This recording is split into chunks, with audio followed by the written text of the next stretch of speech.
8 kingdoms, but only one may rule.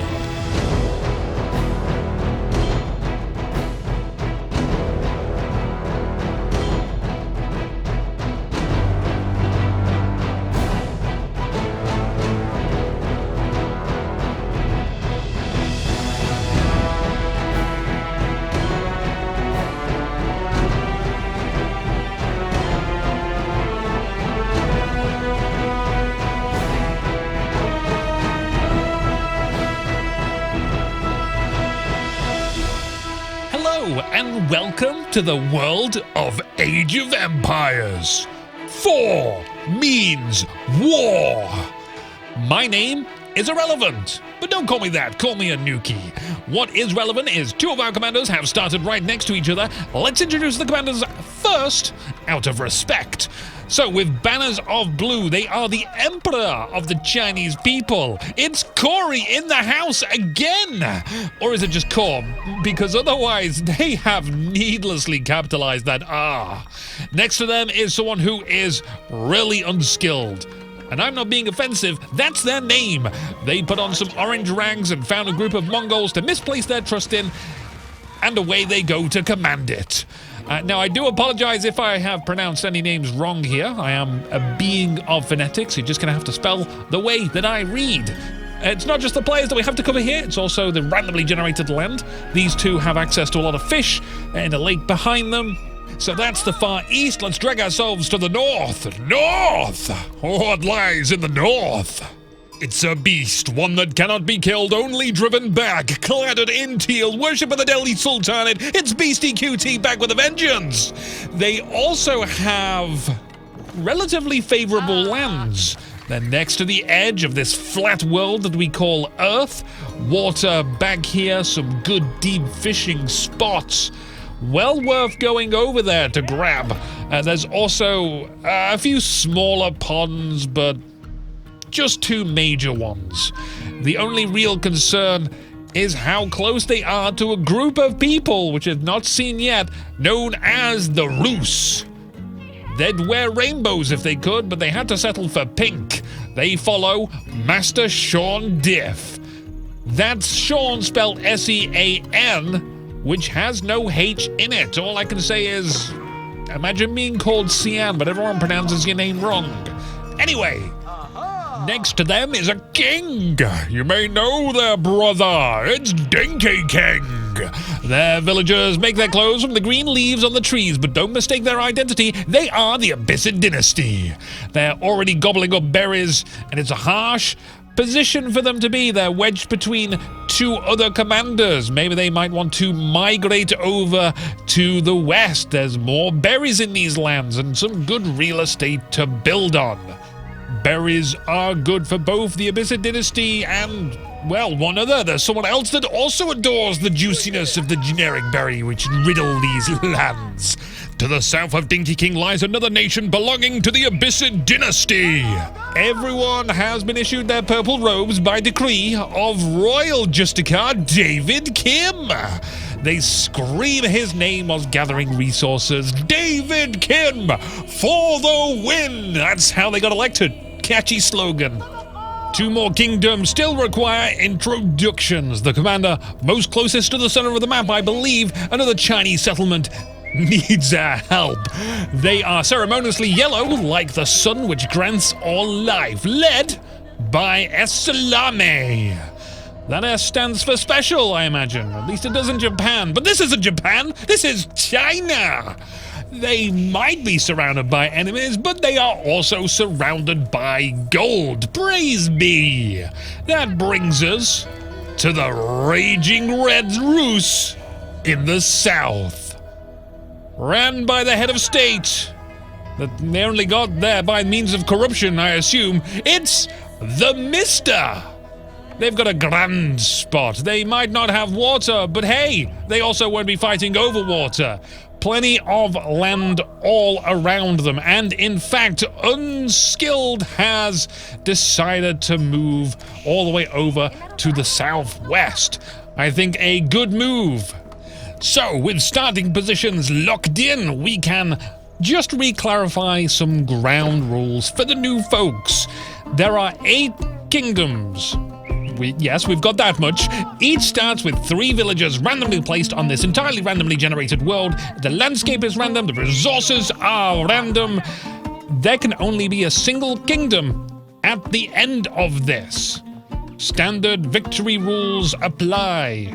You either destroy everyone else, build a wonder and hold it, or capture the sacred sites and hold them. Now, wonders and sacred sites might seem appealing, but they are the riskiest options because you will attract the attention of every remaining commander.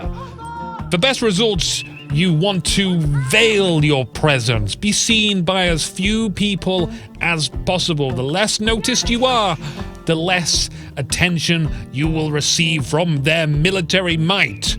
Fighting a war on 2 fronts never bodes well, I find. Now, as we glimpse into the comings and goings of the nations, and they build up, rise up from their meager startings, which when you start with only 3 villages, which are potentially massively spread out across the map, it does take time. In a standard match, people would be reaching feudal age in 5 minutes and ready to lash out with early harass. In this nomadic mode, though, it takes longer. So whilst that goes on, there's 2 things we can do. First thing, or point as the young call it today. Firstly, I'd like to take some time to talk about our Lord and Savior. Or Lady and Savior, that's you! If you would like to get involved and star in your very own 8 kingdoms, or perhaps you have something else in mind, it would be great to have you around. All we're here to do is showcase something fun. Age of Empires doesn't have to only be competitive. Of course, the main reason we play games is fun, except people who play League of Legends, their souls have been extracted, and now these players are cold, empty vessels in which sponsors stuff money inside. But anyway, that's enough about that. The second thing that we can do is, well, we take production very seriously here at Ironcast. In 8 Kingdoms, we obviously record the game multiple times to showcase all the different events that are occurring at the same time, which leaves my hands free to do other things. Now, by law, I'm not supposed to do this, but I've plugged in my music keyboard, and I think we can have a bash on it and maybe make up some themes, maybe not themes. Like BeastyQT has a lot of sheep. We take the BeastyQT, there's 4 rhythm blocks there. BeastyQT has a lot of sheep, yeah. Oh, more interestingly, what do we have here? A villager is building themselves an arena. This is Sezalami's Chinese villager. Now, if we want to do Chinese, then no better representation or more beautiful than the dizzy flute. I have come prepared.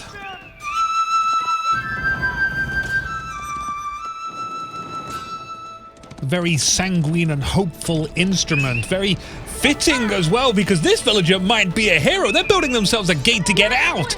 Now, if we pair up the dizzy flute with any bog standard string section...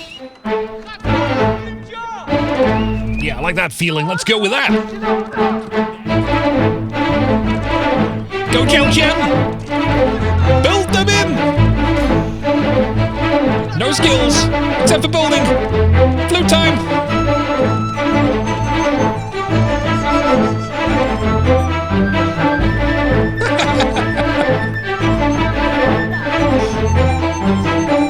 They even looked behind them. Like they didn't even... Oh, no!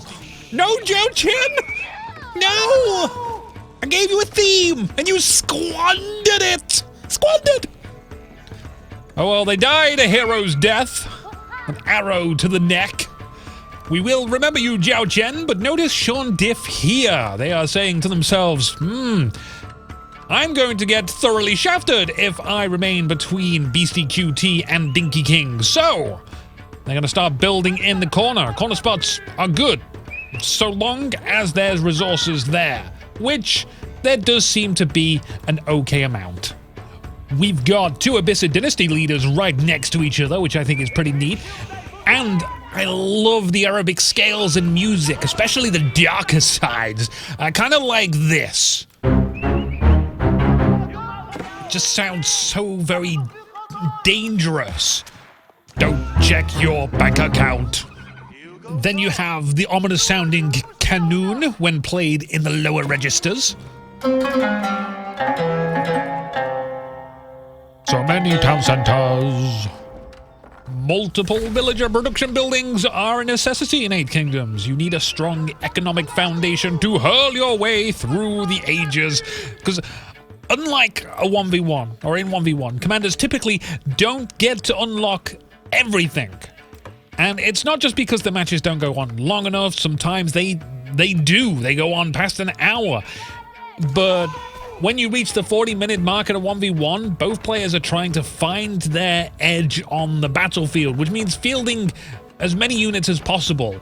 So they can't always access the research upgrades because the gold, it's not always the gold, but I'm going to blame the gold, isn't always there. The Mister, realizing that they've got a safe expansion to the west near a large clump of gold and stone. It's not too far away from really unskilled, but their start's been delayed, remember, as they parked up next to Blue Cory of China. It's not a career destroyer, but it's certainly a damper. It's really unskilled going to actually be skilled. Zalami is making their Barbican of the Sun. They are already in the feudal age, so this will be to unlock the Song dynasty. The bonus for that increases the villager assembly plants, which we currently have 2 of. Making villagers couldn't get any faster than this. Ooh, Cory getting close to Zalami. The 2 Chinese players not aware of each other's presence just yet. China, though, in 8 Kingdoms, don't take a very hostile stance. They are defensive, absolutely, and sometimes you just happen to build on their territory without you knowing that it was their territory on account of the lack of buildings. At that point, though, they will let you know. Aha! Horseman! Man on horse! It's a novel idea and one that David Kim is implementing.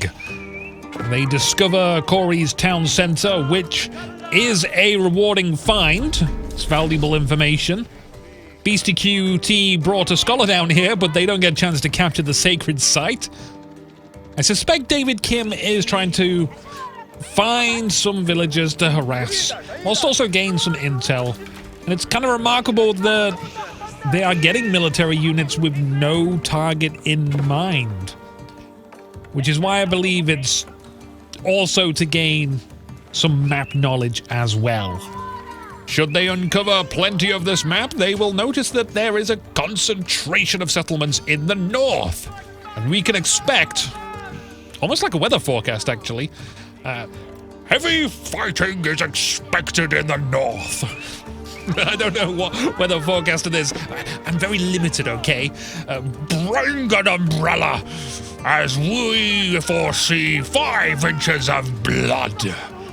Wall up your windows for any fragments of bone that may hit it, and contact loved ones and let them know your plan before cellular messenger pigeons are disrupted. I'm reporting to you live in... Actually, we don't even know where this place is. That's right, we've got to name this map and title the video. But I'm not a very creative person, so I'm not the one to do it. I even wrote a song about it. A ballad, if you could stretch to that. I'm not very creative, so I overcompensate. Whilst BeastyQT apparently desires this sacred site, and they want this badly, a little too badly if you ask me, I'm asking you, the people at home, to give this map a name, and we'll change the title of the video if it suits. I'm pretty sure this is probably how we get maps named Mappy McMapface, but nevertheless, we shall attempt to display at connecting with the audience before we retreat back to the damp cave of video production.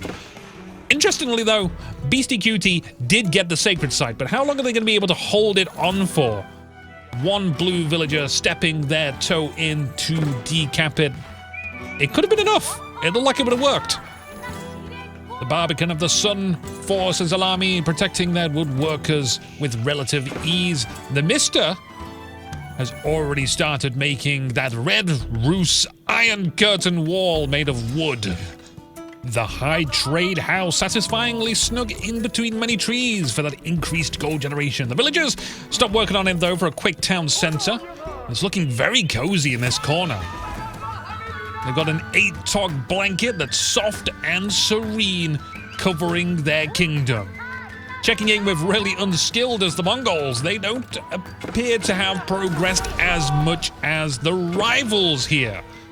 And whilst I wouldn't hesitate to say from at least my position as acting omniscient god that they are the weakest commander in the standings, I'm unsure if the Mister is the strongest. But they are certainly one of the strongest and large, but not in terms of military force. That title goes to David Kim. They are going for Corey. It's purple on blue. What strikes me the most, though, is that they aren't going for green. That's their next door neighbor, or pink, which, okay, fair enough. They're migrating out of the way. But BeastyQT as teal is also nearby, and they're super interested in those sacred sites. The question is, why is David Kim doing this? And I think that might be because David Kim sees China as more of a threat. Demolishing one of those town centers, another one lays nearby. And even if China isn't as strong as people believe, it's what they believe that matters the most. That's what drives people to action and drives villagers away from their lands. Corey is unprepared, but they are preparing a few spears out. An effective attack for David Kim, at least. Looking at BeastyQT all the way in the north with all their scholars, they have grabbed a score of relics. That's going to grant them so much extra gold over the course of this mission. They've also got a couple of elephants out. It sucks for Sean Diff, but they're the player who has demonstrated their intelligence. They've moved out of the way to safer lands, completely avoiding a calamity that would likely have unfolded upon them being next to BeastyQT and David Kim, the Destroyer. It's bad news for Corey, but waging war in a faraway land, and one that you have to travel almost through Sezalami's capital to do, anything could happen. And Sezalami might expand, which means that David Kim would have to travel through it. And what happens when BeastyQT is done with that town center? Will they advance on David Kim, thus taking their attention? Corey, on the other hand, has plenty of fertile lands to recover in. They just have to occupy it. A division of blue spears descend on a poor camel bloke. But there's more camels in the mix for David Kim, and their battering ram is approaching. Ooh, a nest of bees, yes please. And also a castle. David Kim will find that a hassle. They meet the spears in combat, the battering ram scooting round at a snail's pace. They would likely destroy that castle if left untouched. A single lone scout trying their best. The villagers more concerned with getting the castle up than destroying the battering ram. Now seeking some kind of safety, the horsemen charge through the village and start disrupting. We see a granary is down for Corey as well, and all their stone villagers. 10 of them managed to get inside the Big Brother house. This is Davina. Please do not swear. You are under attack. Oh, here comes the security personnel now to whisk those pesky horsemen away. The lucky villagers will get to resume this year's harvest, and what an excellent harvest it is. Those granaries add a lot of whoppers to the food silos. David Kim retreats and re-rallies, if that is such a word. And a word on the street is that Sean Diff's landmark town center, the first one that they built, has been confiscated. BeastyQT took a while destroying it with the elephants, but they eventually got there. Ooh, we got a war junk out in the fishy lake. There's too much light cavalry. They'll burn that dock to the ground with only a few casualties. Some spear guard. No! You can't protect this! They go in, spear wall. The newspapers would call it heroic, but I won't. Their lives thrown away as a distraction for the war junk to lob ballistas into the camels. The distraction was a success, but that's just brought them over to them building a castle. And a castle is a lot more difficult to build when you're being attacked by light cavalry. That's what Grandma used to say. It might have been better if the docks were the distraction for this castle to be built first. Nevertheless, Corey will defend this. And they haven't really lost too much. In the middle of the map, a Grand Wall of China, ooh, that's a good name for it, is being constructed by Sazalami, but they have such a huge circumference to cover. They're practically in the middle of the map. Ho ho ho ho! They have quite the training grounds. 2, 4, 6, 8. Who do we appreciate? 9. That's 9 barracks with Palace Guard forming at the front, whilst I foam at the mouth. And it could be because this is my first day sober. I know. As a British person, it's very hard not to drink tea. But I haven't had a cuppa since yesterday. Big teaaholic, trying to cut down on biscuits and sugar. So I said, no more tea. And no more gold for David Kim, who is just letting the wall be built around their gold miners. Whilst Dinky Green King castles up hard to fend off BeastyQT. Oh, this is one way to deal with it. Just build a castle in its path. The Palace Guard will slaughter the villagers. And the castle is gone. David Kim's military force do rendezvous with some of the villagers, trying to allow them to escape, build a castle further back, but I don't think Sazalami is going to allow this. As Sazalami and David Kim gained a new hatred for each other. Another castle toppled and cancelled. David Kim, we already knew, was a very angry person. They've already had a taste for blood. Corey, though, was relatively defenseless when David Kim struck, though. Sazalami can actually fight back. And with this new wall, they'll be able to defend too. To the north, at least. What about Corey and Mister on the other side of them? The third castle going down for David Kim. This one is actually going to be near their mills. They can't be thinking about being aggressive now. They have to defend. It's just a few Palace Guard, but a lot more on their way. Might this be the third castle to suffer an incomplete build? Villagers pulled away from their daily grain grind. Without this castle, generations may suffer from famine. Even more villagers make the holy pilgrimage, and what some of them find is grim indeed. As Salami's onslaught army continues, another smaller group of Palace Guard passing by just to the north. This is going to be very disruptive. Palace Guard are decently armored, so arrows from castles and town centers or any towers will take some time to dent through. Peeling our eyes away, the Mongols have mustered a small group of Mangadai.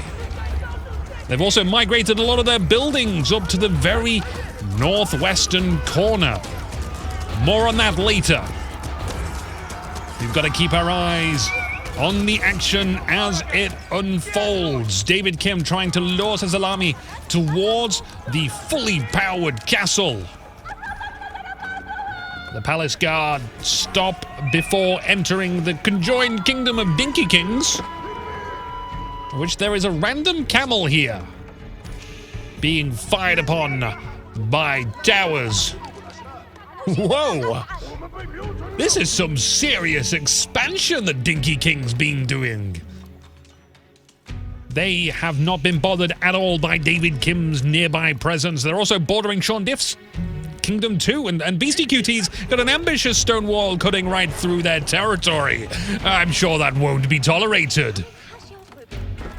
Meanwhile, Corey of the blue to the east is stonewalling up as well.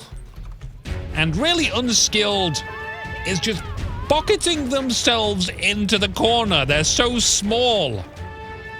I did mention earlier on that having a small presence is desirable, but that is so meager. I think that's just a little bit on the extreme side of things. The Mister has been prosperous with their expansion, and very little borders them too. Pretty much just Salami at the moment, but we've walled them off. So Salami has captured one of the sacred sites. BeastyQT still has one of the sacred sites. And in comes Dinky King's Camel Army. Hang on a minute. Dinky King and David Kim? I'm sensing an uneasy alliance in the Force. Yes, in fact, Dinky King had been deconstructing their outposts and exchanging them for just ordinary outposts so that they won't attack David Kim. That's crafty, but is it allowed? It's allowed. Dinky King is also sharing resources with really unskilled, and the Mister has a trebuchet launching at Salami. Ooh, we knew this was going to be a problem. Salami is in the thick of it. But they do look like they are in a position to mount a decent defense. But Dinky King isn't going for Salami. Where are they going? Don't tell me that they also have it out for Corey? Or is this just an advanced, rather large scouting mission? Are they looking for some kind of weakness? They're dialing it back into Salami's territory. They find all the barracks and they're going to proceed with the burning operation. I did honestly believe that they would be going for Corey then, and I couldn't help but think, what has Corey done to deserve this? But coming back and destroying all of these training facilities is going to slightly delay the military growth of Salami. And now I wonder if David Kim will be joining in. The whole point of an alliance is to work together, but I don't see any working together. In fact, Salami is launching their own strike. A strike against the Mister.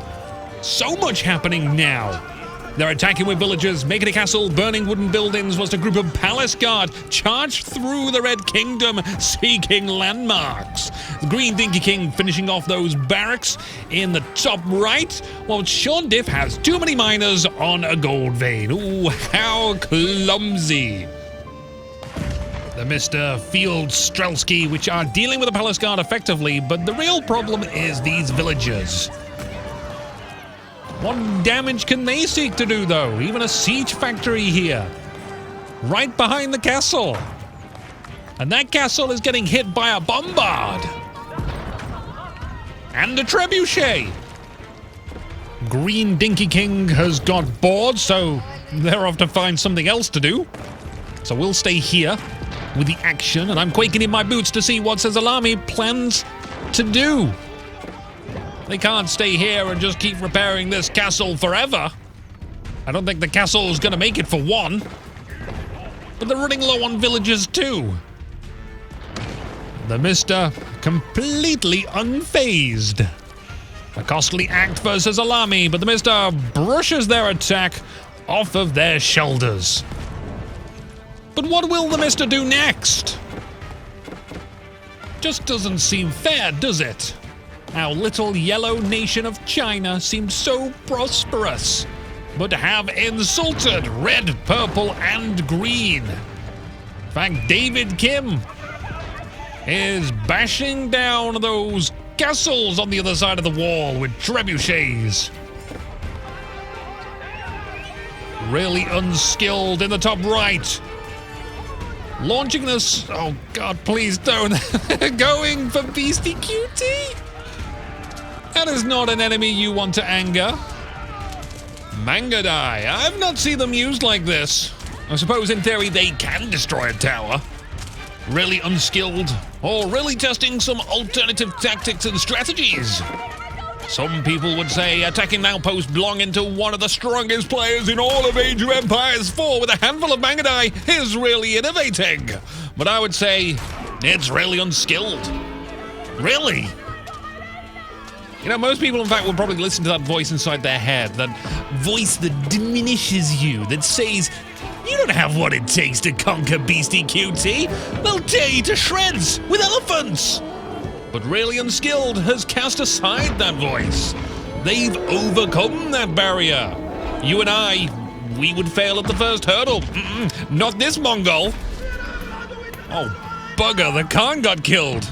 They're doomed. Goddamn doomed!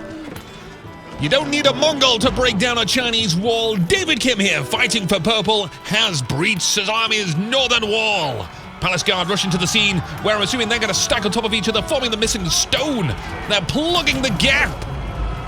David Kim's military is ranged, though. Zalami is funneled. Whilst David Kim has this huge arc, all their units are attacking. Unlike Commander Salami's, who are fumbling around, bumping into each other. The priest would be better off trying to heal the wall. Speaking of walls, when are we going to get some ranged units on here? All these stone walls, and no one ever sticks units on them. It's a shame. The one thing we have over StarCraft, and it's never used. Salami's priest has fallen in battle. And David Kim of the Purple Nation rides on through. The Chinese villagers have already assembled into a swarm and they are getting the heck out of there. Except Chai Lo, who thinks they can get some extra gold. Goddamn greedy Chai Lo, this is bleak. There's some free, untamed lands to the east, and that's where the villagers are heading to now. Oh, seriously? Why now? Zalami cries, Dinky King! David Kim's ally just happened to be there to scoop up all those villagers. By the way, I can't remember if I mentioned this. I meant to. Both David Kim and Dinky King have rebuilt their outposts in their settlements as to not fire on each other. They demolished their towers with arrow slits and rebuilt them as regular towers. They are totally in cahoots with each other. Salami is building an astral clock tower. Over here. Now, Dinky King does see it, but doesn't seem to be interested. Now, is it fair that they have an ally? No. Is it allowed? Very much yes. Oh, whilst BeastyQT stomps really unskilled with elephants, we have 3 armies meeting each other. Outstanding! The Mister of the Red, Corey of House Blue, and David Kim of Purple. The Mister, trying to set up a tower, retreats from this fight. Why fight when you can let them fight each other? That's what Grandma used to say. Terrible mother. To answer the question, though, why fight? If Mister joined with Corey, they could take on David Kim. And you never know. You might make an alliance in the process. A good deed just might be remembered. Corey lacking on the damage. The Palace Guard are good at taking some camel arrows. Spearman, not so much. What is this, though? Is Corey opening the doors to their blue house? Zalami is just going to run right into the back of Corey's base. Start building the Great Gatehouse. Now, is Corey allowing this? Corey surely sees this. Might Corey have created the second alliance in this 8 Kingdoms? And there still is 8 Kingdoms. We're over 30 minutes in now. What we're seeing here is Corey taking on a vassal. Where is his army going to get their resources from? And can their monarch protect them from David Kim's insatiable lustiness versus Lamy? Town center going up, whilst home base is being destroyed. To think Dinky King could have stopped this massive surge of immigration, which seemingly looks like it might add to Corey's power. In the long run, if David Kim and Dinky King hated China so much, well, I mean, they've made it unify. And I'm not sure how I feel about this, but in the context of 8 Kingdoms, this is awesome. Dinky King seemingly attacking BeastyQT. This might be the reason why they didn't finish off all those villages earlier. They realized the threat BeastyQT possessed and was concentrating on their north. David Kim continues their war on Corey of House Blue. They do have an army to repel it. It's not just any army, that's a grenadier army. A splash of shrapnel severs tendons and slices camels and human bone alike. We're approaching 40 minutes in, and it's about time I mention some terms and conditions. My agent, who is just me putting on a different voice, says I have to do this, by the way. If you are enjoying Ironcast and would like to get involved, you should pop into the Ironcast Discord. We're looking for willing volunteers to help spread the word of RTS to the world of people who like RTS, but don't know that they like RTS games yet. One of the things that we'd like to do is a big Total War style long campaign type of thing, and could use commanders to get involved, or we might run some more of these 8 Kingdoms to showcase. Alternatively, if you're looking to create your own Age of Empires content and just want some tips and video production stuff help, then go ahead and ask questions. I'll be there for you. When Age of Empires grows, we all grow. So the more content, the better. So come on down to Discord down. It's discord.me/Ironcast. You could subscribe to the YouTube channel. It wouldn't save really unskilled who is being hunted down, hiding in the forests. But subscribing would be the easy way out. Why not just memorize the channel name instead and check it every week, like I do? Oh, and lastly, these videos are not monetized. You get all 4K maximum of these pixels for absolutely free. If there are adverts, then you should start a conspiracy theory. It's not me doing it. Okay, back to the game. The Mister, not too far away from David Kim. Will they have a little skirmish? No. Seems David Kim only has a taste for Chinese. Russian cuisine? No, thank you. In fact, they've changed their mind. They will have a little sip. The Mister has raw firepower. That's a front line of Strelsky. Bombards blasting raw metal chunks into camels, which have yet to dig out the previous round of shards that Corey implanted in them. The Mister is an eye's reach upon looking at this grand facility dedicated to training camels how not to be shocked about the horrors of medieval warfare. David Kim must protect. Newly trained soldiers gallop in straight into that front line of Strelsky with a backline of heavy artillery. Of course, the Mister is bringing in new reinforcements of their own. And they've not been burdened by a really long war that David Kim has been waging. If it comes down to attrition, which it bloody well might be, I'm gonna have to give my edge over to Mister. David Kim of the purple is clearly losing ground here. And Corey of the blue is making a move of their own against the Mister. That's very lucky for David Kim. The Mister will not want to stay here. They'll want to go back and protect the inner workings of their kingdom before Corey destroys it all, burning down town centers.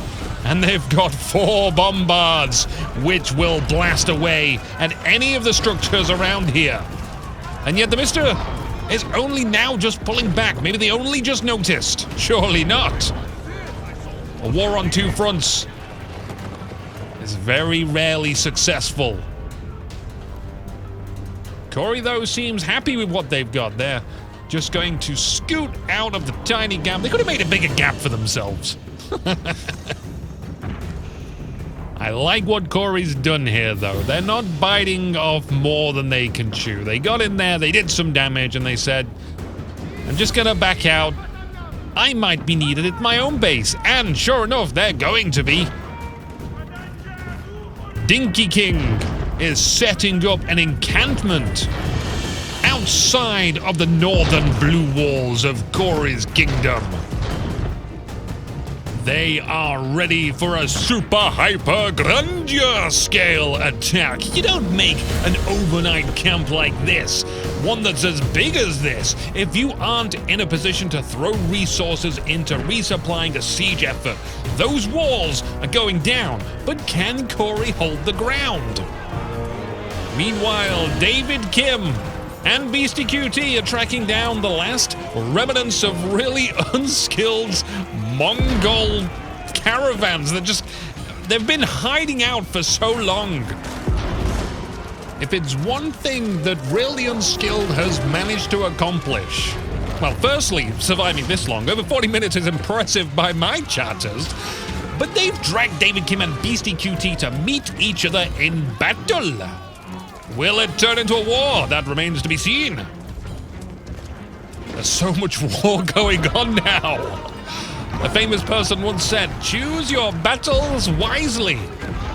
But I'm telling them to sod off. We'll follow them all with multiple cameras if we have to. And have to, we do.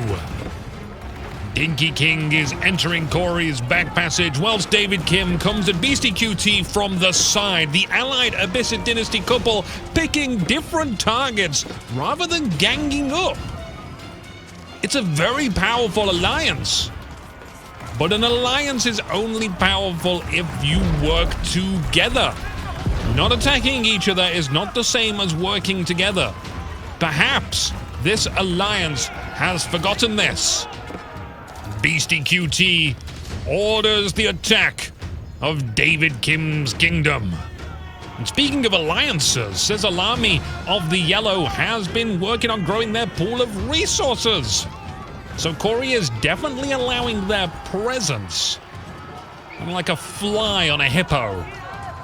Looking forward to seeing how this symbiotic relationship develops, and Sizzle Army pays Corey back somehow, but Dinky King has spotted Corey's fly and starts swatting those buildings. It's harassment of the villager kind. David Kim's lands look savage. All these fields paint a picture of Conan Exile's wastelands to me. David Kim of Purtle has traders too, and I didn't notice that before. BeastyQT is spiking a few of those traders. And for a single batch of BeastyQT's military, they have caused plenty of chaos and devastation to David Kim's economy. Whilst David Kim wraps this up, they have a group of camels to the north, which is grouping up with Dinky King. Are we soon to see the Alliance attack together against BeastyQT? And it's probably a terrible time to do so. Dinky King, not too long ago, invested a ton of wood, creating a huge encampment outside of Corey's kingdom. That's just going to go to waste as it is. If Corey takes a look outside their walls, they'll see empty buildings.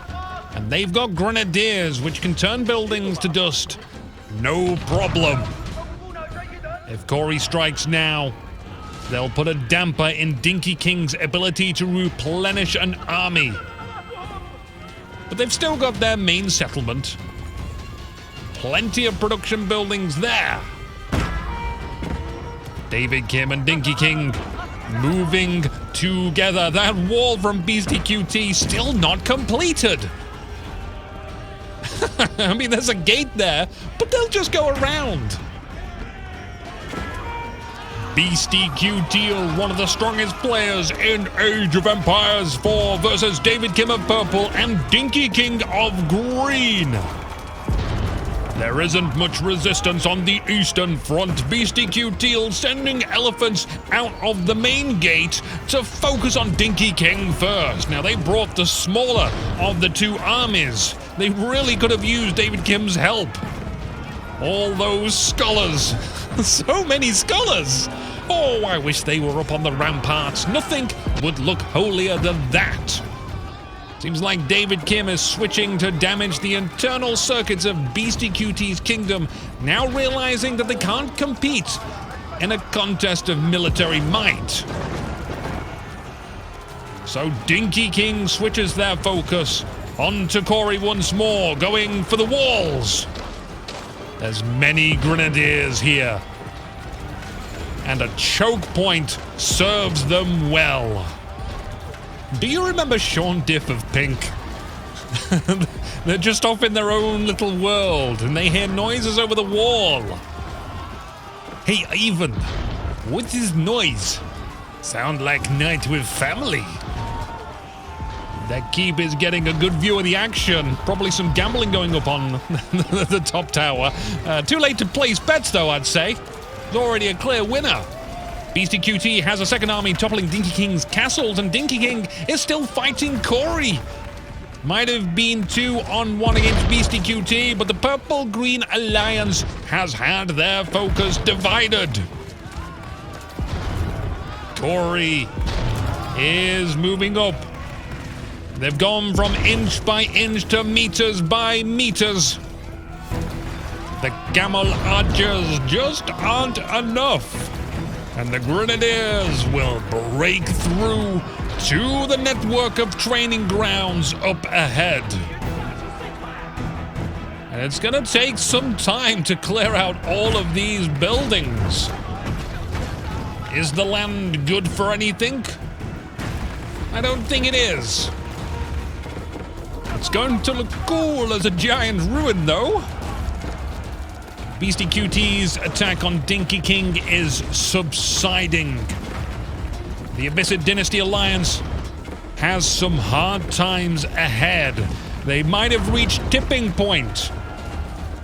They had a lot of what felt like momentum, but now it's cascading against them. The Chinese Alliance has yet to flourish and come online. Maybe this is the time for Sazalami to grow. God, it's a hard name to pronounce. Sazalami. That leaves 3 commanders left out of the 7 kingdoms in play. Sean Diff of the Pink Rus in the northern corner, the Mister of the Red Rus in the south, and BeastyQT of the Delhi Sultanate. The map is totally chock full of block loaded and laggy. David Kim switching to attacking Corey. The right choice. They need to end someone. They can't be sandwiched forever. BeastyQT proved too challenging, but perhaps together they can defeat Corey and then focus on the stronger opponent.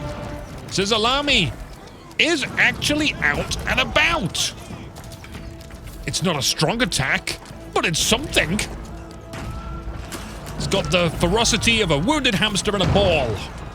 But it's nice to see the critter kicking around. David Kim.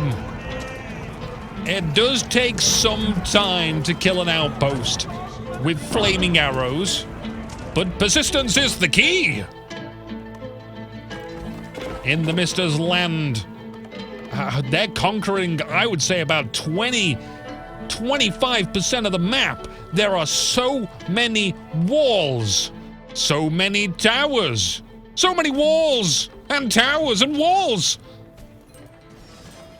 Oh, I wonder what this could possibly mean. Well, it's not going in the corner, that's for sure, but there's room back here for a wonder. BeastyQT enters a massive battlefield against Dinky King. The wall is already breached, but at least there isn't a gaping hole in the defense like last time that David Kim surged through. Not that it actually mattered. Those attacks amounted to nothing. And a reminder that Dinky King lost against Corey not too long ago, and now David Kim is going to attack Corey. The Green-Purple Alliance, have got to learn to work together. But it is hard. Remember, they don't share vision. They haven't thought of this alliance before the game. Corey's small group of spearmen attempt to hold their ground heroically in the face of unlimited arrows brimming with fire. Cowardice not on display this day. In the other end of the realm, Dinky King is enveloped by wall, but BeastyQT's army hangs on one side. The wall somewhat functionally repaired, and then broke through again. BeastyQT unable to seize the opportunity, too slow to mobilize to destroy that small group that initially broke through. Unable to plug the gap, Dinky King flows through. Two Abyssid Dynasty armies rampage through these lands. A storm of chaos. David Kim washing ashore Salami's small village. A tidal wave of camels swallows what few guards they have. BeastyQT has more success creating a wall of infantry with a ton of artillery firing over the top. They might hold this wave back. There's likely, though, a second coming.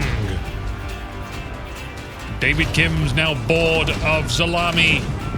They ride through Corey's lands. There isn't any resistance. Villagers have not evacuated, gathering food to the very last second. David Kim's army isn't a composition you'd put together to destroy buildings. They are hunting for souls. Meanwhile, BeastyQT is breaking out of their walls. The beast advances. With Dinky King repelled, they rally together between their own constructions. BeastyQT is bringing the war to them. David Kim seems to be doing a lot of running around, but not a lot of destruction when they stop. They appear to be looking for something of significance. And it isn't a landmark. Maybe it's an object of power. The docks, of course. The core of Corey's house. Corey is on their way with a newly trained group of spearmen. Good luck to them. As David Kim goes on their way, looking perhaps for Frostmourne, that would help. Or maybe one of Corey's grenadiers has a holy hand grenade.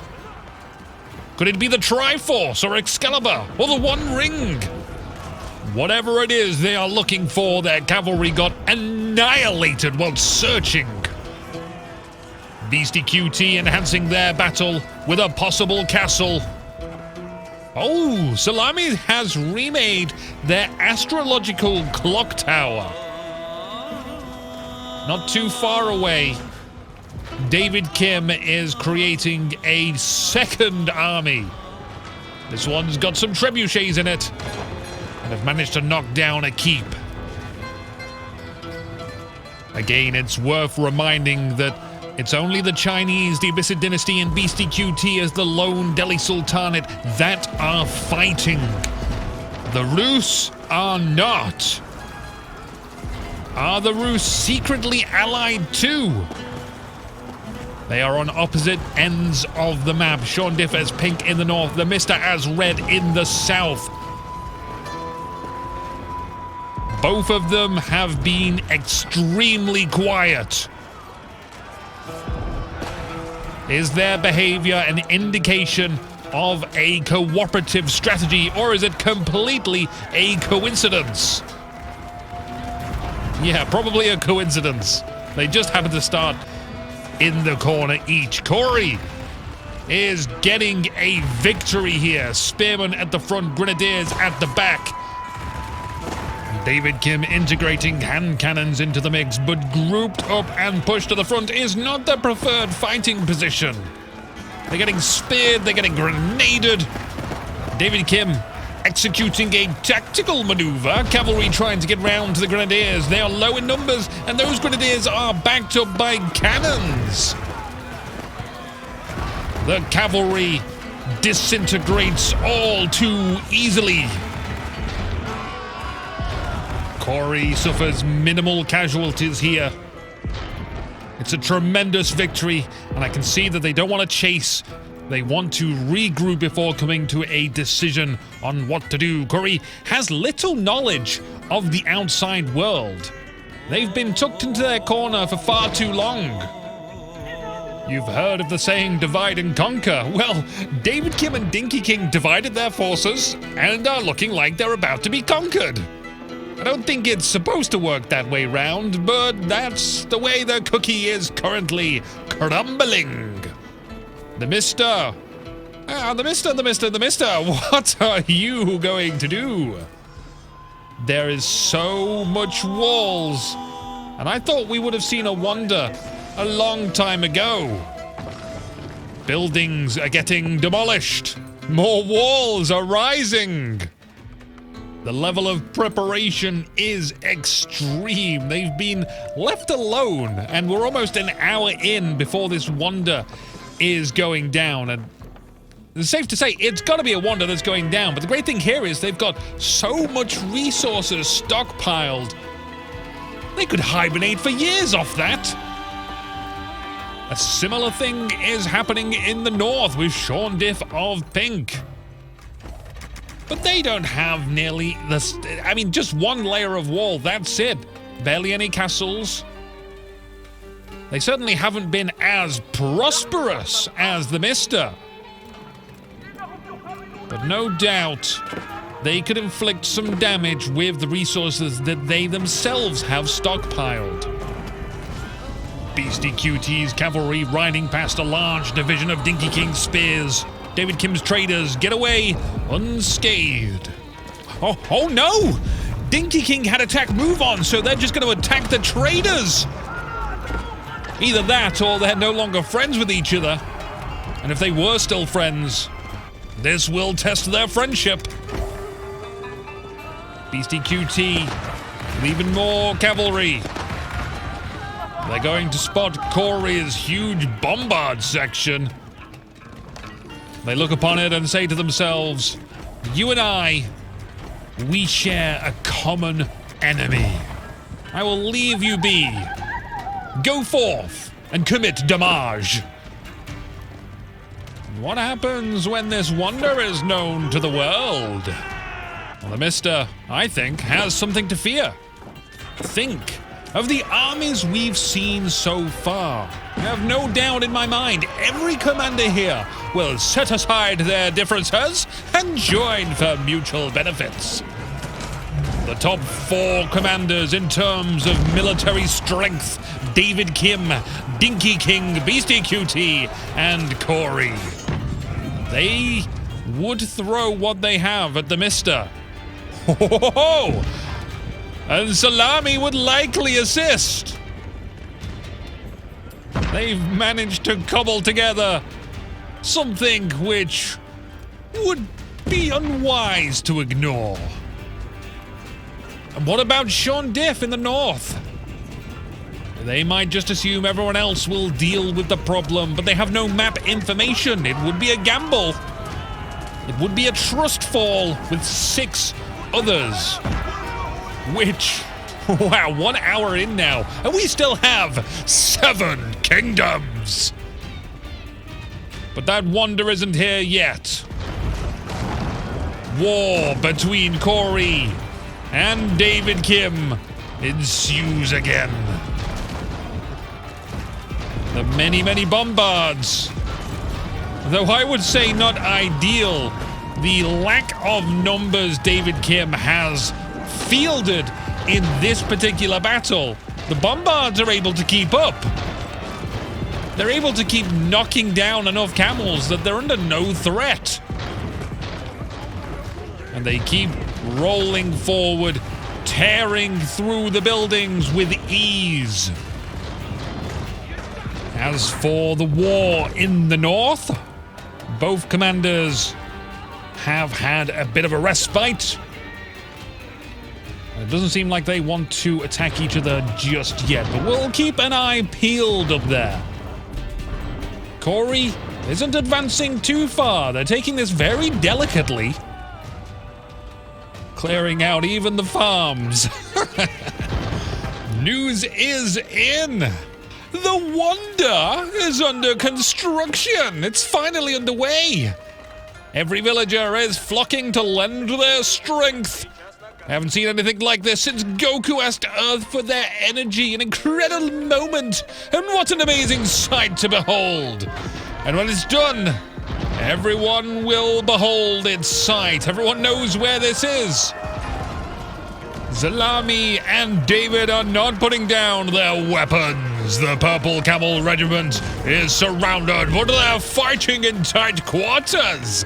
Commander Salami powerful, but their power is not being released all at once. They are queuing up to be pelted by arrows regardless. A hell of a showing for Zalami.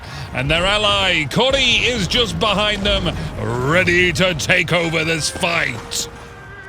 What a senseless waste of life this is. The Mister's Wonder is fully erect, and all these soldiers would be better put to use as crash test dummies, crashing through every wall, barrier, and obstacle the Mister has laid down for them. David Kim charges over the corpses of Zalami's soldiers and try and hit the bombards with the villagers they had at hand. The House of Wisdom is in sight. And it won't take much effort at all for all of these bombards to demolish it. The remaining camels will try and defend as best as they can. But I think we are looking at the 7th extinction. Zalami bringing in more soldiers just to make sure this is going to plan. Next up, the town centers. There's nothing left that really matters. Round of applause for David Kim, please. Our 7th kingdom. You won't be going home with nothing. Oh no, you get yourself an Ironcast teapot. Available to redeem at your nearest Ironcast collection point. See you there. So David Kim is not going to be joining the revolt against the Mister. Jeez, just look at that map. A huge red L carved in there. Dinky King has lost an ally. But they can't be shaken right now. They must group up with the hostiles that they've been harassing. And indeed, they are doing it. You can see there's just like a little bit of consideration there for Dinky King. It's like, I see BeastyQT is bringing in a lot of bombards. I could destroy all these right now. But we need those. I've still got my keyboard on. Let's do some Roos. When it comes to classical Ruski music, you gotta get this bounce. Yeah. And we can make that bouncier. So, let's do a nice song about what it's like to live in the Mister's kingdom.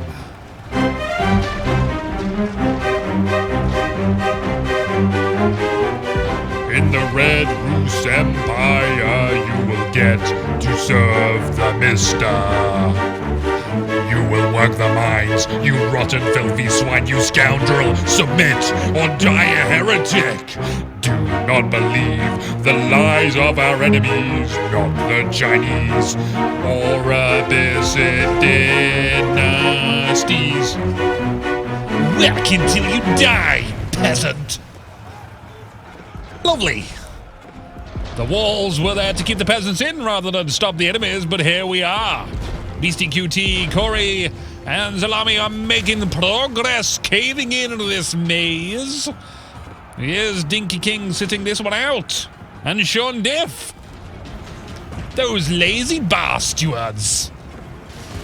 At this rate, it's going to be 2, more likely 3 minutes before they reach the Mister's army and that wonder. And it's a shame that Mister isn't able to fire on one of the armies knocking on their walls. They could keep retreating behind the next layer and the next layer, whittling away at whoever. Instead, they are just waiting like they're in a panic room.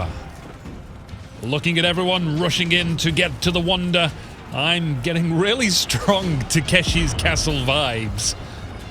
Oh, that was a good show. And I actually preferred the American version of that over the British one. Right you are, Ken. I can't remember the 2 names of the presenters, but they were brilliant. Corey's dropping outposts as they progress.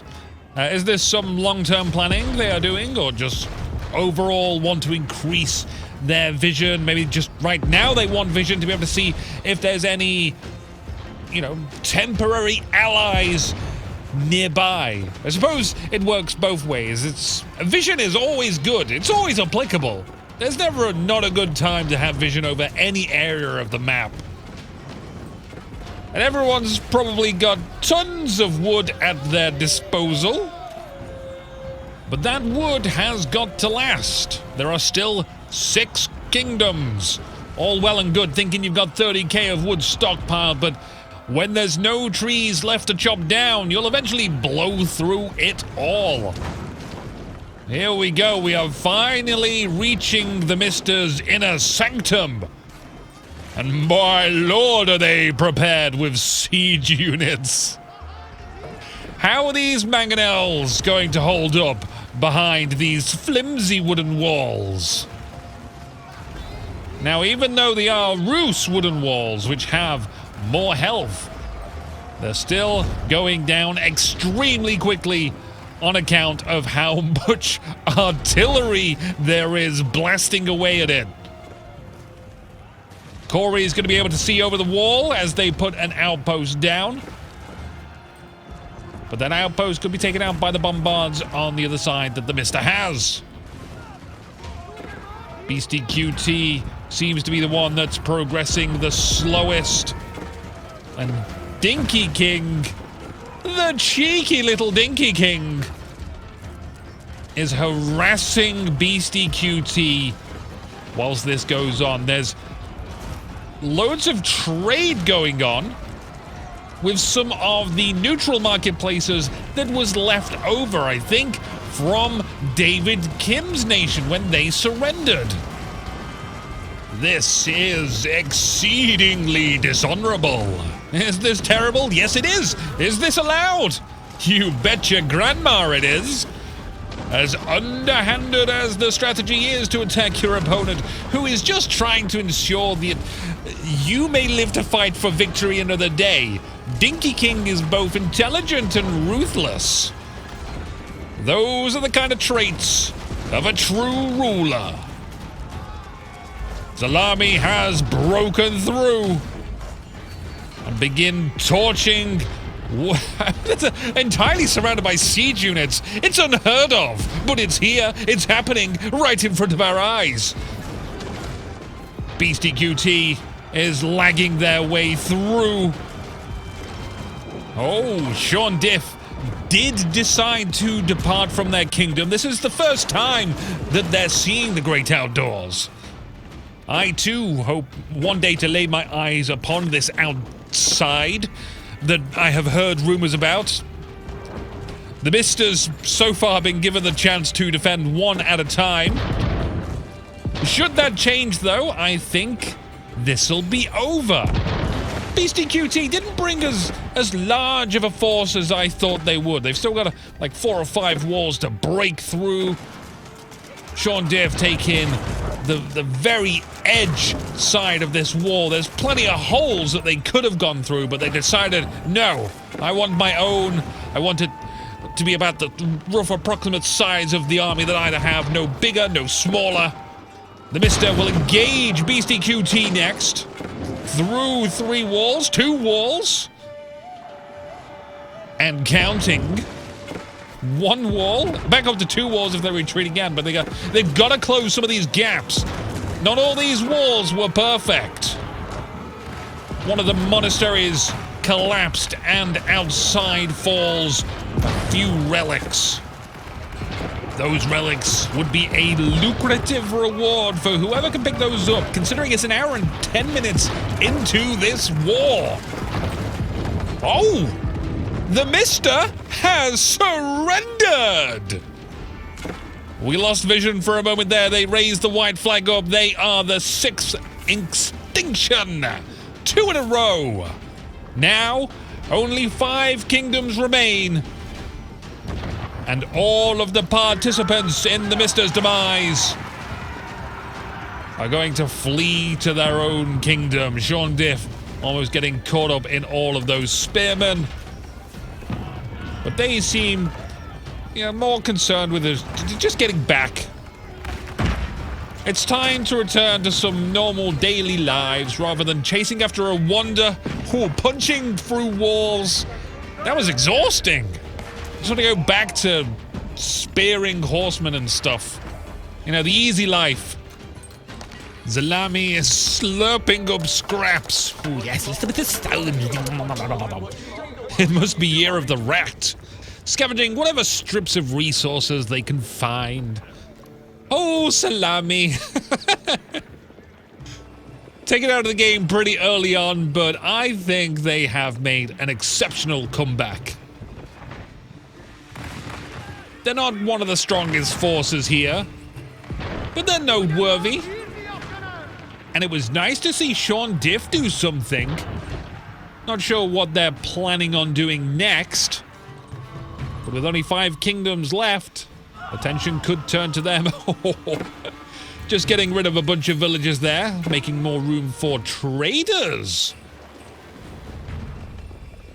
Now, Sean Diff shares their border with BeastyQT and Dinky King, and to a lesser extent, Corey.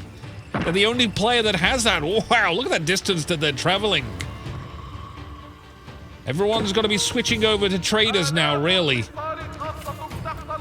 Food you can grow, but what about the other 3 resources that are required to field an army or put up castles? Dinky King has had a lot of opportunity whilst everyone else was at war with the Mister to get these traders out. Could that be the huge advantage they need to get rid of BeastyQT? Oh. Is Sean Diff looking to go on the offensive? I think this is just a scouting mission. Like previously mentioned, they don't really know what's out there in the world. They did cross all the way over to the Mister, so they probably saw things along the way, but a straight line approach only shows so much, so this scouting group here exits Wall Maria and is looking to find out. Oh, they find a happy siege tower. Oh, a few of them, in fact. Oh, we got some priest noises. Oh, here. With the relics that were dropped. Corey is taking advantage of this. They've just went ahead and built a monastery right next to it so they can drop those in very quickly, getting some outposts down. Not sure if the outposts are really going to offer the protection that Corey would like if anyone does decide to go down here, but is anyone going to consider it? It's really far out of the way. Oh, BeastyQT's down here. Zalami's spear folk here to reclaim their homeland. Remarkable. But which way is this army going to be directed? They're going in a very unusual direction. I think they're just trying to clear out some of these towers, but I think Dinky King would be the most likely enemy for the Chinese nation. BeastyQT has a lot of traders, but they're not getting too much gold. The shorter the distance, the less gold. The greater the distance, the more gold. So Dinky King here, wow, 272 gold. The Mr. Dynasty Spice Roads Research surely in play there. Sean Diff is going for BeastyQT. I mean, it's very surprising. This whole time we have witnessed the aggression of that person, that commander formerly known as David Kim, and their ally, despicable ally, Dinky King, who is now waging a war against Zalami. But you know, whilst we all saw that, Sean Diff didn't.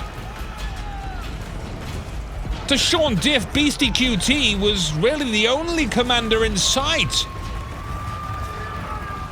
They've shared walls since the start of the game.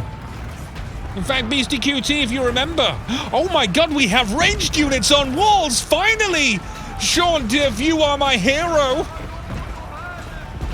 And it makes it even better because Sean Diff is Rus. They don't get stone walls, and now we have Strelsky on stone walls! It's brilliant! And it's going to be tremendously effective as well. The cavalry, they can't get up there. Lucky for Dinky King, they only have the wrath of the Chinese to deal with. But I'm assuming Corey of House Blue will support Salami's war against Dinky King. And they are. They're here. BeastyQT is going to be occupied with Sean Diff, so expect no teal spilling into green territory. Sean Diff is gaining ground. They are pushing the beast back into their cage. And it's a first. Dinky King wasn't able to do that. And without spoiling, does Sean Diff have enough stockpiled resources to fuel this war? BeastyQT at least is trickling some economy in with a functioning marketplace. Dinky King losing their traders, losing production buildings. I mean, we could just shorten it and say that they're losing everything. BeastyQT bringing more spears into the mix now, but I wonder if it's a strategical choice, which is fine, or an economic struggle, an indication that they are having hard times funding any other units. So they've just gone for spears because they're cheap and cheerful. Spears are a good call against all this cavalry, so long as they can keep up production. The Strelsky numbers died down a bit, which is very helpful. It's the horse archers that are triggering issues, and tackling them would require costly units. Regular archers would work, and they're not costly if they're protected by spears, but that's going to be a difficult situation to manage. Trying to have a wall of spears in front of perfectly placed archers, which are also in range to then hit the horse archers. a lot of times when people look at things as, you know, just picking the most hard counterish unit, in a discussion, you always talk about ideals, like this unit can just perfectly engage on that one, but it's never the situation. We don't live in an ideal world where you can just easily get your units into the right place at the right distance with the other units in the right place supporting those in synchronicity. And like here, as an example, BeastyQT has gone to the bottom of the map to go retrieve those relics from Corey's monastery. They're thinking about resources. They can't focus purely on this continuous battle in their own kingdom's walls. They need those resources to be able to do something about it. Oh, trying to get some conversion going in, but I don't think it's going to happen. Oh, it was kind of close. Sean Diff has definitely picked up momentum. They're on top of the hill with a surge of units coming from the stables to surround them.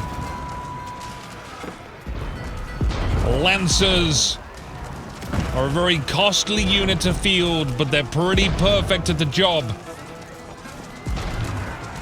They can fight the horsemen, they can fight the horse archers. If they can just match the numbers, then they might be able to repel this attack. Again, how much resources does Sean Diff have stockpiled? We're leaving that a surprise. Dinky King and Salami are battling again. Amazingly, Dinky King has acquired a large regiment of hand cannoneers. It's something to fear, but there's a lot of spears down there for Salami. Dinky King kites them backwards, leaving a group of men-at-arms to deal with the spearmen. If the hand cannons could come back and shoot the rest of these, that'd be great. Looks like they kind of struggled, though. Back over to BeastyQT's side of the map. Seems that they have lost that hill. No more units are coming from these buildings. These are sad times. We have some elephants. Only 4, though, with a group of spears around them. That is a lot from Sean Diff, though. They're even putting up a castle here. That is the sign of overwhelming strength. Oh, there we go. The 5th kingdom to succumb to despair is BeastyQT. Now, there are only 4 kingdoms. Check it in. Hot off the press, Salami seems to really have a lot of unexpected momentum. I don't know how they're pulling out this kind of training. There's a lot of units coming out for them, for someone that was defeated. I mean, almost defeated, practically defeated early on. I think we must clap for Corey. I think Corey really sort of benefited. They identified, they said, you know what, Salami? I know you're weak, but you can be a beautiful butterfly. Just cocoon yourself up in my base for an hour and then fly free, my friend. Oh, and Sean Diff just continues on with their momentum. They can't see where the line is between teal and green. It looks the same to them. So they'll just continue. And they do, unfortunately, continue straight into some hand cannoneers, which are also regenerating because the Abyssal Dynasty have a unique technology which allows their units to heal when they're near keeps. Very useful indeed, but they don't have a unique technology which stops them from being attacked from both ends. Sean Diff doesn't seem phased at all about the hand cannoneers just firing into them. Looking at the overall strategic picture, though, this is where I think Sean Diff's knowledge of the world isn't going to help them. They're fighting against the only other commander. There's only 4 kingdoms now. It's the only other commander that doesn't have an ally. Sean Diff and Dinky King have more in common than they might think, because Corey and Salami are working together.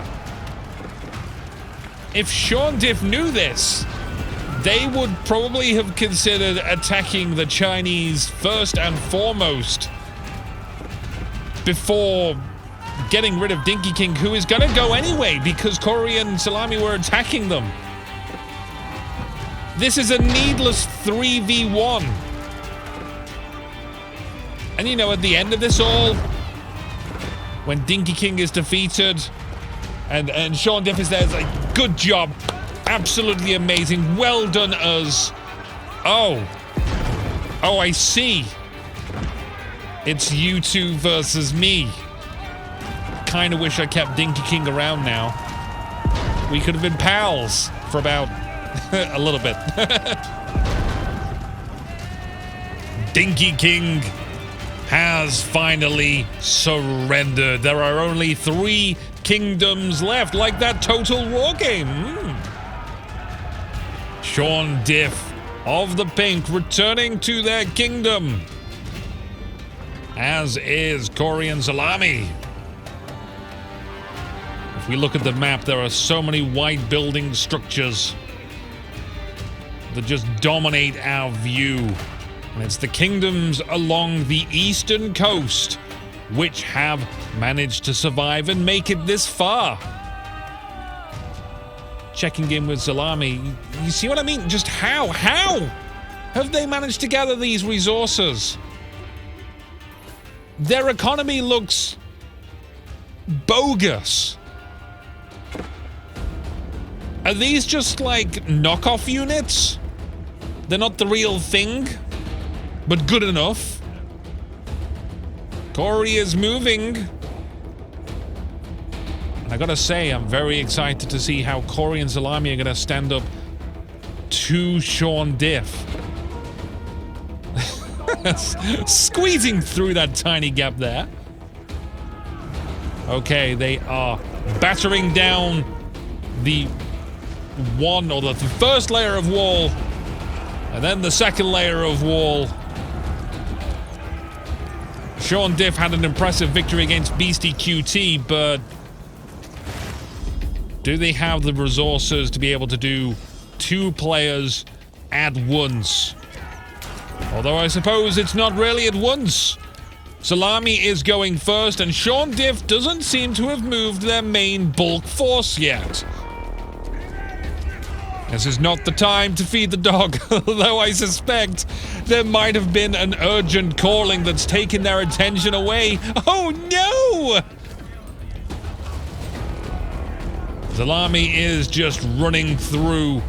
They know where the important structures are. It's one of the perks of the Chinese landmark, granting vision of all villagers. They go straight for the Golden Gate, unopposed. Burning, burning, burning, and it's gone. Here we go. Sean Diff has finally responded. They managed to get themselves in between the divided forces. The horse archers have this in the bag, surely. Oh! Oh no! Sean Diff has surrendered, which leaves Corey and Salami. How are they going to handle things? Oh! Corey's just gonna give it Salami. But why? I don't know why. This wasn't the ending we deserve. Oh well, it's about time we give up watching anyway. It's been an hour and 30 minutes. Let's enjoy some highlights. And it's not about the destination. It's about the friends we made along the way. And I didn't make any friends along the way. If you'd like to star in your own 8 kingdoms or just go for long walks down the beach, come along to discord.me/Ironcast. Now, I do apologize. It's not that these episodes take particularly long to make, it's just hard to get time to do them. So, until next time, whenever that may be, wherever you may be, whoever you might be, my name will still be Anuki, and I will see you soon.